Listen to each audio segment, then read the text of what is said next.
He sat on a bench at the back, a still servant in white robes. He was just a servant, and Shin were easy to ignore. Most out here in the east thought that Szeth's kind were docile and harmless. They were generally right. Welcome to The Storming Journey, a sacred text reading of The Stormlight Archive by Brandon Sanderson. This podcast may contain spoilers for the Stormlight Archive through Wind and Truth.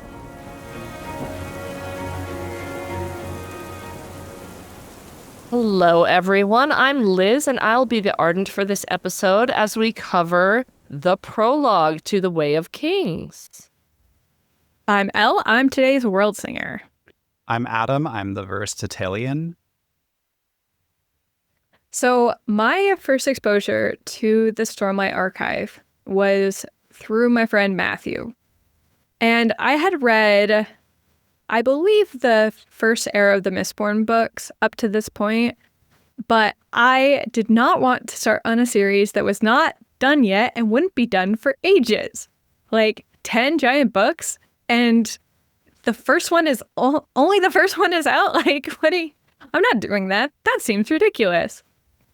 So Matthew started telling me one time about the prologue, and he was going on and on about how cool the magic was and describing how Szeth was breathing in stormlight and walking on walls that were actually the ceiling.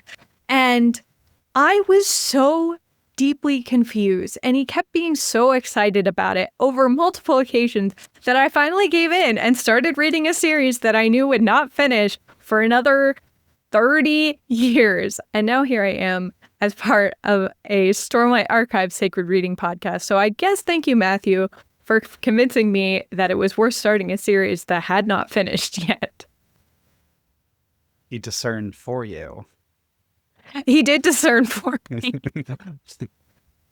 All right, taking up the Storm's Eye view, Szeth shows up at a party to kill a king. Well, he doesn't really show up.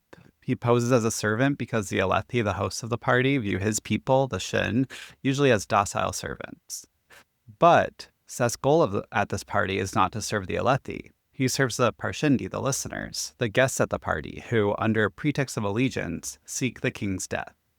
So, Szeth reveals some magic, as Elle said, lashing, changing gravity, some cool storm things, and his big weapon, a shard blade. And rather than running away, the king dons his own shard plate, which Szeth eventually discerns as holding the king. The two fight, the king loses, the king dies. And that's where it ends. Excellent. So, as has been hinted, we are reading the Prologue to the Way of Kings through the theme of discernment. So, your dictionary definition of discernment is the ability to judge well. And as I was looking through possible synonyms for what I wanted to pick for the theme for this chapter, I picked discernment in particular because it has this religious overtone.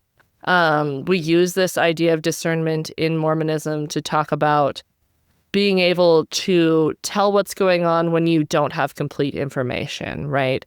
A sense of being able to tell what is right and what is wrong when it's not clear, possibly through inspiration, right? And it's often referred to as a gift. Like, we talk about it as the gift of discernment. Right. Something you have to develop through experience. And yeah, that is a spiritual gift. So I think it's interesting to look in this chapter at all the different ways that Szeth is a very undiscerning character.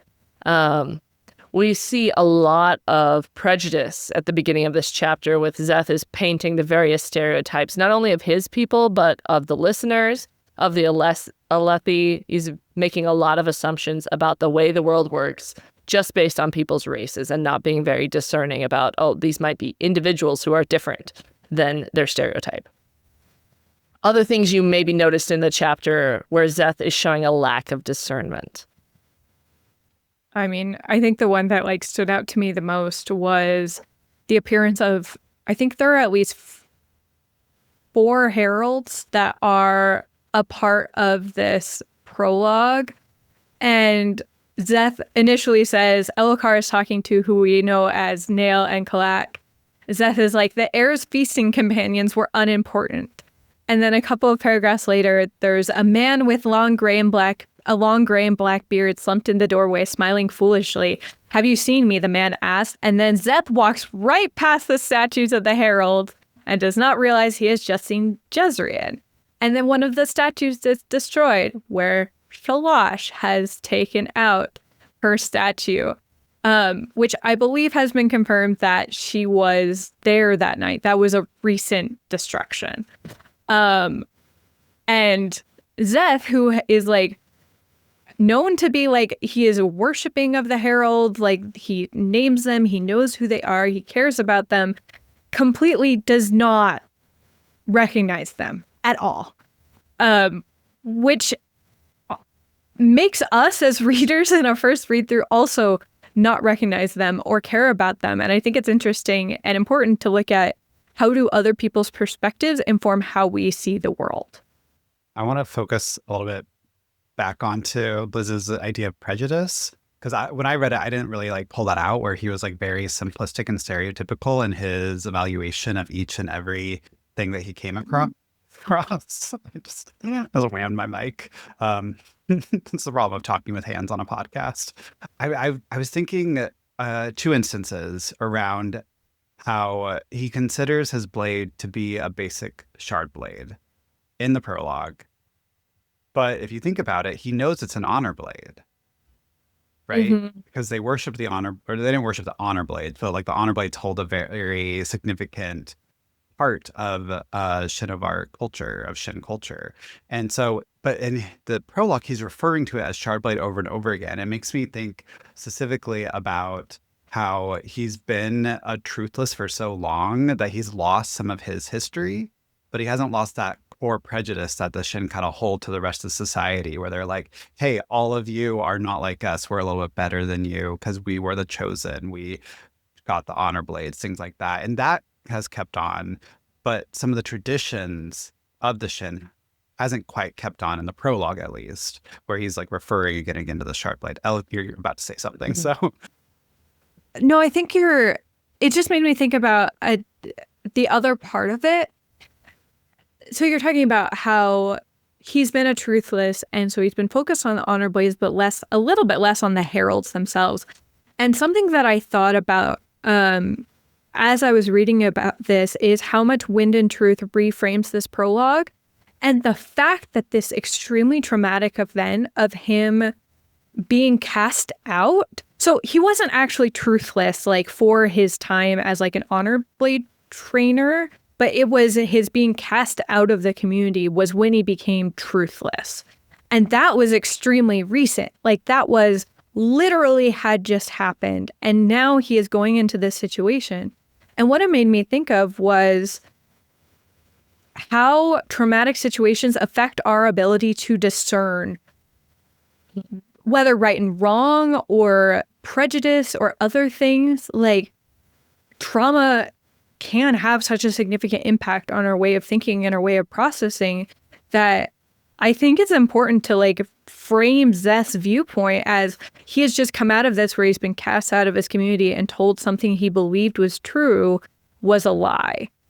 And that is going to impact how he moves forward in the world, especially right now in the aftermath of that. Yeah, that's definitely one of the main themes of Szeth's character is his ability to just absorb what other people tell him and take that as truth and ignore his own ability to discern, there's a problem with this. This doesn't make sense. He has this ability to push it down. And we're seeing right here the peak of his confidence in what other people are telling him and the nadir of his own trust in his discernment and his ability to understand the world for himself. He's decided, I don't understand anything. I'm going to just accept what everybody tells me, and I'm not going to try to reinterpret that based on my own experience. So when Szeth killed the soldiers, he became one who subtracts. So he was part of that training, and like that was his like his place in the Shin community was as one who subtracts. And then the results of him saying, oh, the Radiants are coming back, or the Heralds are coming back, like that was his, and so therefore he is now truthless. So just like reframing that discussion a little bit, I want to provide the context on that. Yeah. I was just like rethinking through Seth's entire trajectory throughout the series, where it is this trajectory of religious devotion, religious betrayal, and then like reframing his life always. And he's only like in his 20s, 30s by the time he's in his 40s. 40s. I mean, still, that's still young. Like, it's not too old, but also like, but think of how many traumas he's gone through, right? He was a farmer. He was someone who adds, and then he became someone who subtracts. And then he became a, presumptive, I forget what the people who defend the honor blades are, but honor blade holders.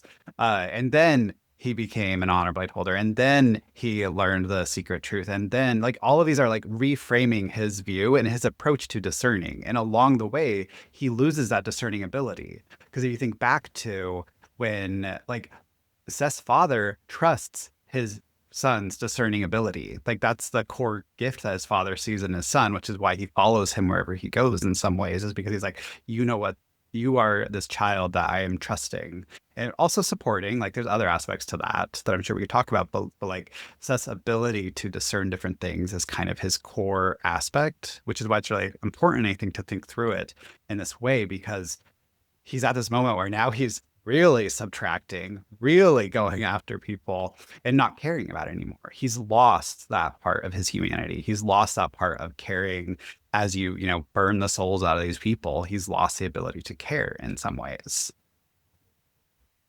I think he's also maybe lost the ability to discern, like, not necessarily whose responsibility it is, because he always feels it's his responsibility. And he like says the shard blade doesn't have blood on it. So clearly it's the wielder who bears responsibility, not the sword. But I think that he struggles to discern how much agency he can give himself, or like how much he can ask of other people to make decisions. And I think, I don't know that he lost that, but I don't know that he ever really had that. He always, in Wind and Truth, in the flashbacks, it always seemed like he was asking for somebody else to give him guidance, to give him the answers, because he didn't trust in his innate ability to discern. And I think that's why his dad saying, I trust you to make these decisions was so significant, because Szeth was like, I am always looking for someone. What do you mean you're the one that's following me to do all these decisions? I was just going along with what other people were telling me. And I think like that's why his like choice at the end of Wind and Truth to say like I am the law is so impactful, because he's saying, oh no, I know how to discern the decision, like I know how to discern what is right. And so maybe it's not that he lost that ability to discern, but he didn't trust in his ability of discernment. I was also thinking about the way that growing up in a certain culture or tradition limits our ability to discern. Especially, I was looking at when Szeth comments about Alethi propriety being odd, right? We get introduced to the safe hand in this chapter. And then just down the page from it, we have Szeth commenting on walking on stone being profane, right? These are both very specific to Alethi culture and Shin culture.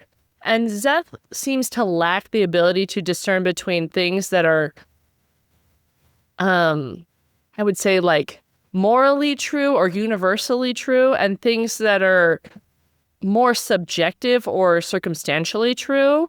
Like, I think most cultures in the world, nay unto all, say murder is wrong, right? We can all agree that that is a universal moral standard, but then, like, I, as a member of the Church of Jesus Christ of Latter-day Saints, choose not to drink coffee because I believe I've been asked not to. For me, that's morally wrong. But do I get offended when other people around me drink coffee? No, because I realized that is like a circumstantial truth, right? And Szeth doesn't seem to differentiate between these two things. Like, his culture is 100% right about everything, and all of them have equal significance. Walking on stone, adding and subtracting, those are the same, like the same level of significance. And it's difficult for him to tell the difference. Well, I think it's like contextual too.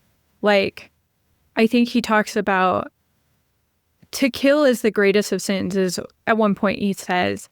And I think like in Alethi culture, like they kind of see that differently. Like, he is not seeing murder at, like, Dalinar is praised for his ability to kill and to be destructive during his flashbacks in Oathbringer especially. And that is not a part of Alethi culture of like, that is not the worst sin. Whereas like, I mean, not that it actually is the worst sin, but like a man reading is worse. Like, people had a worse time with Dalinar learning to read than with him being violent. Like, that was the issue. He was writing and reading, not that he killed a bunch of people. And so I think that's like, it's not something that's like independent of Szeth struggling with, but I think that is just like of note that like it is hard to exist in a world where you may think it's very easy to approach it as black and white, to think that the experience and understanding and cultural context that you grow up in, or that you've been taught, or that you've chosen to take on is now the right way to do things always for everyone. And it's not. As well, what complicates this is the third kind of culture in the moment, right? The Pershindi being there, the listeners being there, and how they like cause Szeth to dress up as white to reflect their culture, not to reflect his culture or the Alethi one. And I think that play of like, you know, the way you're raised and the culture you're raised in, morality as either like, as Liz was saying, eternal truth or more circumstantial truth, right? And you have to like discern between those two. I think that is pulled out in how Szeth is so pliable to like, yeah, you want me to wear white? Sure, that's great. I'll wear white. I don't care. I'm the strongest character here. I'm the person who has so much plot armor and can kill everything, right? No, don't give me shard plate. I'm good. I can fight a shard bear. I'm all right. But I think that him wearing white adds to Liz's reading here of that connection of culture with eternal truth in relation to circumstantial truth, and the ability to discern like for yourself what is between those two, because like so many people can say what is eternal truth, but you have to kind of decide that for yourself, and if you want to follow it in some ways, or you have to decide, like Liz mentioned coffee, and I'm sure there are other members of the Church of Jesus Christ of Latter-day Saints who think other people drinking coffee is a sin, and they don't see that as a circumstantial truth. And it's interesting how individual this is, and it's one of the things that I personally love about Mormon theology is that investment of agency that we're taught with over and over again from our childhood, right? You act, you are an agent, you are an individual, and even when you approach truth, like that circumstantial truth of the coffee, you're an individual in how you approach that. And I think that ultimately helps and supports living in a more complicated world when you approach things like that, because it gives you a little bit more authority over once you've discerned between the two. And so you're saying, like, I'm saying this is an eternal truth and I can hold to that. This is a circumstantial truth, I can hold to that. And Szeth doesn't have that here. But he has declared some of his eternal truths, and he has declared some of his circumstantial truths, but I feel almost like he's not pushing it for himself. It's more something that's he's forced upon and accepted, rather than actively said, I'm going to make this decision that, you know, to treat those drinking coffee as fine human beings versus those who don't, right? To pull back on their coffee, which I think is like a perfect little focus place. But I think, yeah. We could even go to like, I teach primary at church, and the little kids have such a hard time with like people drinking wine in the Bible, and we don't drink alcohol, and they're like, it was just grape juice. I'm like, no, like, relax, it's okay, it's circumstantial, it changes over time, and that's okay with me. But yeah, that is something that can be hard for us to do as people in general. I'm also thinking about how our ability to discern is limited by what we think is possible. Like, we have the guards who Szeth confronts in the hallway. They have no idea how to discern who he is. They ask, what are you, a spirit or a man, right? They don't have any concept of what a surge binder is. And so there's no way that they can figure out that that's what he is. And so they're lacking that cultural context in order to be able to discern what this might be, right? He is an honor bearer, but, generally surge binder has access to the surges. They don't even know what that is. Right. I think that also helps to think, though, through how discernment takes knowledge and discernment takes thinking through and using your brain in many ways. Discernment can be just a feeling, and you could approach it like that. But I think, and a little bit what you're positing, Liz, is that discernment takes knowing something a little bit more, knowing more about it in order to make that decision. This is, there's a common phrase, at least among some elements of Mormon culture, with leaders especially, that information brings revelation, I think is usually how it's phrased. Kind of this idea that, like, a lot of time in the LDS Church, members are asked to serve in positions on a volunteer basis. But sometimes I have heard of many instances of people being called as pianists or organists who have had no piano or organ experience. And as someone who is a pianist and organist, I always find it helpful, because I do enjoy doing those things, to let my leaders know when I go into a new organization, hey, I play the piano and the organ. So that should help inform your decisions that you make regarding me and my role in this community. Like, you need to have the knowledge in order to make the decisions and to be able to benefit from, like, having things be revealed to you or be understood better. I feel like in my own life, I have been able to be, I guess, more discerning or more interested the more I learn about other people. So, like, I was very much a Szeth growing up. Like, I was very like, you need to do it the way it's been done, the way it needs to be done. And I didn't see a problem with that until I got to know a lot of different people and a lot of different life experiences. And then I was able to, like, better discern, oh, this is a temporary restriction for a certain group of people, or this feels more like an internal principle or an internal concept or law. And it took me gaining more knowledge to be able to be more discerning. And I feel like a part of gaining that knowledge is curiosity. And you mentioned this in the show notes, there's a lack of curiosity that Szeth shows. Like, he's like, I don't know, but I don't care. My masters didn't tell me and I didn't ask. And I feel like having curiosity is so important to gaining a better ability to discern. And that is, like, my thing. I want people to be curious about stuff. I think it's really interesting. Like, there's so much out there. I think we see all of these elements come together when Szeth finally does have some discernment at the end of the chapter. Like, reading the beginning of the chapter through this, almost when I got to the part where Szeth finally identifies the guy in shard plate is the king, not the guy running away, it felt ridiculous to me. I was like, how is this character who is so unobservant and so uncaring about things figuring this out?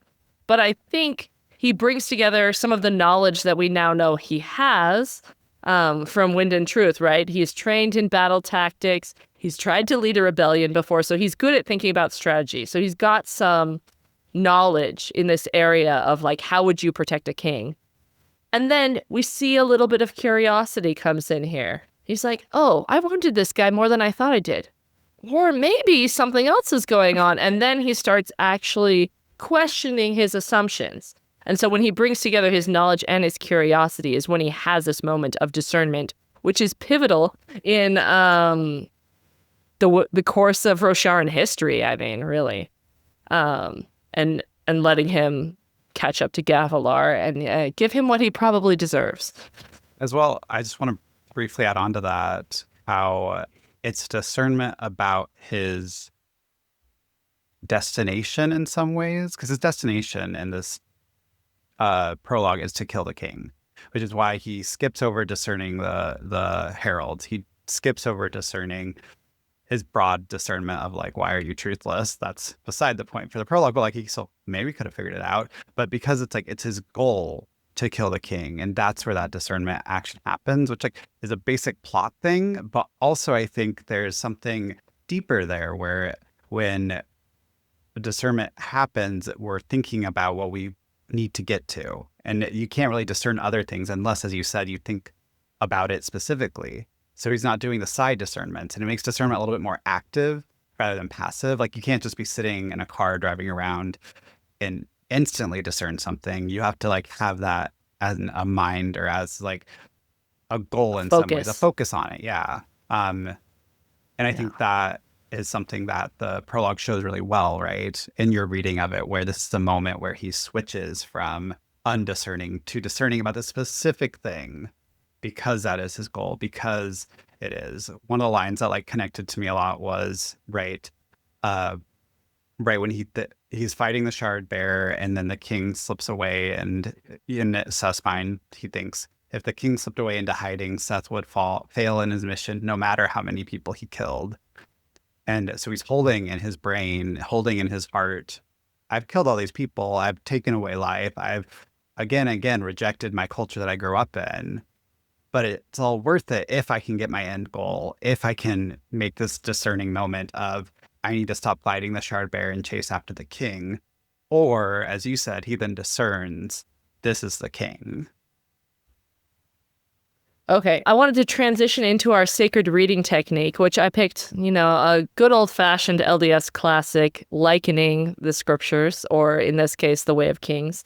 I want us to each pick a moment of judgment or discernment in this chapter and apply that to ourselves, a moment that we see ourselves in this chapter. So the one that I picked was a sentence from Szeth. It says, Szeth was sure the man had never seen anything like it before. This is when he pulls out, or he sucks in the Stormlight, and they've never seen this before. It's true that these guards have never seen anything like it before, but this sentence feels so smug. Like, it's one of those sentences in this chapter that makes you feel like, I don't particularly like Szeth, right? He's kind of a terrible person. And I thought about this in the context of my life as a teacher, that I often am like this, especially with my freshman writing students, that I'm like, they have no idea what I'm about to present to them. None of this have ever heard this before. And I can sometimes go in with that smug attitude rather than an attitude of curiosity, of trying to figure out what they already know. And then building off of that, I assume that I am the authority and know everything. And I think that's to my detriment. So I would like to not be Szeth in this moment. My part that I'm thinking about is the moment when he passes by the old man who's begging outside of the Feast of the Beggars. And as we know later, that's Jezreel who is there. I haven't quite connected to my brain what the significance of the "Have you seen me" is. So if anyone wants to enlighten me on that, if there is a significance to it, that'd be great. But I keep thinking about the passing by things and missing their significance, not discerning what the significance is, and likening that to my own life, where I can get very focused on one thing. I am writing this one essay, I am teaching this one class, and I'm trying to get this one thing across. And I forget to kind of like look up in some ways, to think like, what is this part? What is that part? Again, to not have that curiosity that you were saying, Liz, but also to not pause for a moment and say, like, because Szeth doesn't pause for that moment and say, why is this old man asking, have you seen me? Instead, he's just so dogged on that one pursuit that he's unable to discern. And I think the likening here for me is pausing a little bit more, waiting and thinking through the different aspects of my life as they approach me, and going like, is there a significance to this? Is there something that I might miss if I don't discern here? So I kind of did my likening earlier in this, because I do when I read Wind and Truth, I felt very seen by the Szeth prologue, or I felt very seen by the Szeth flashback chapters, and feeling like I identified very strongly with the experience that he had been having. And while that's not evident, like it's not explicitly discussed to the same degree in this prologue, I still feel that Szeth is having some of those experiences that I remember having of a singular focus. It's something someone has told me not to worry about. That happened to me a lot with kind of big concepts of like, well, I have been told that that is not a thing I need to be concerned about. It's a thing that will be answered later or eventually. And I kind of just listened to that and assumed, well, we don't have the answers now. I'll get the answers later.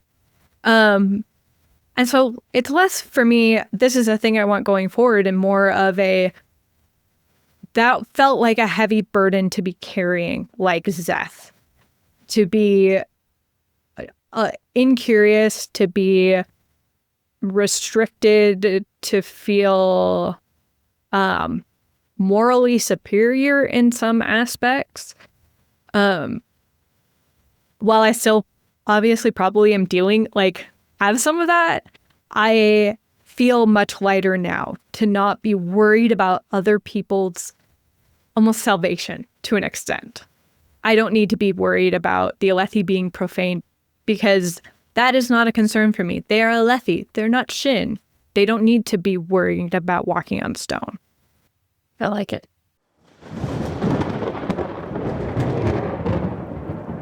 And then we conclude with the wisdom of the heralds. Does anyone have a thought of how they're going to take this reading back into their life? I'm going to not kill. I'm glad we have that in a recording, just in case. Being in law school, I'm always like, okay, that could be brought back in, just in case you get accused. Can't go on from that. That's it. That's the wisdom. Don't kill.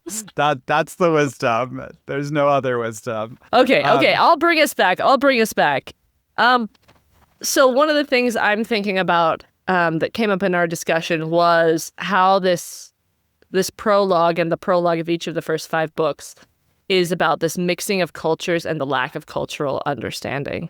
And I think one of the things I'm going to commit to is doing a better job at thinking about where people are coming from and if that's different than where I'm coming from and what assumptions they're coming from. So I can do a better job discerning and reading and talking to people more charitably. So that I can understand what they intend, because when it's coming from a different context from mine, I can discern that better. So that's my thought. I think in a similar way, mine is just sitting and listening a little bit more and asking questions. I think Szeth's approach he doesn't ever ask questions. He never asks why. He just accepts. Right. And I think that's a good way to do what you're proposing, Liz, to learn more about others and to have more of that connection with others, is just to ask more questions. I think in the class that I teach, which is feminism in the arts for this semester, I sometimes move people through the readings that we're doing really quick. And I think sitting a little bit more and asking questions as the students, make comments is something that can make a more dynamic and connecting class, is where you just pause and you're like, why do you think that?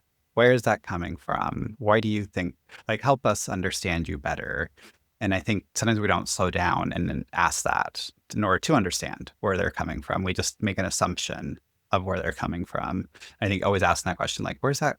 I just want to know, I'm curious. I don't want to call you out on it, but I do just want to invite your experience in and how you're doing. Because I think there are 2 ways that you can do that, right? One where it's you're pulling them out and saying, you're doing that because of this, versus I just want to know in order to just love you and support you and respect you more as a human being. I think in a kind of backward sort of way, I am thinking about how my lack of discernment is not necessarily world ending.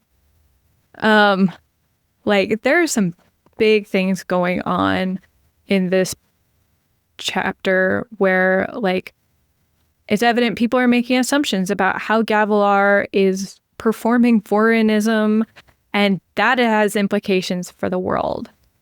There is discernment in like Gavilar, like where he thinks he's talking to the Stormfather, but Szeth sees it, Gavilar is talking to him. And like those are like big world-shaking, world-ending sort of discernments.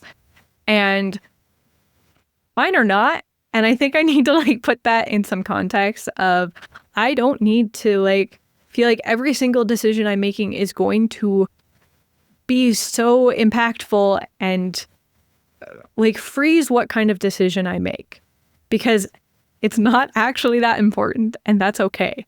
Like most of my decisions I need to be discerning on are not life-changing ones. And I think there are ones that I can focus as this is more important in how I interact with other people and how I see the world. But like, it's okay. I can take a step back. I can breathe. I'm not making the discernment or lack thereof that Szeth is having to make. Thank you for joining us today on The Storming Journey. You can support our work on this podcast by subscribing to our Patreon, leaving a review, or sharing the podcast with a friend. We hope you'll join us next week, and in the meantime, remember, journey before destination.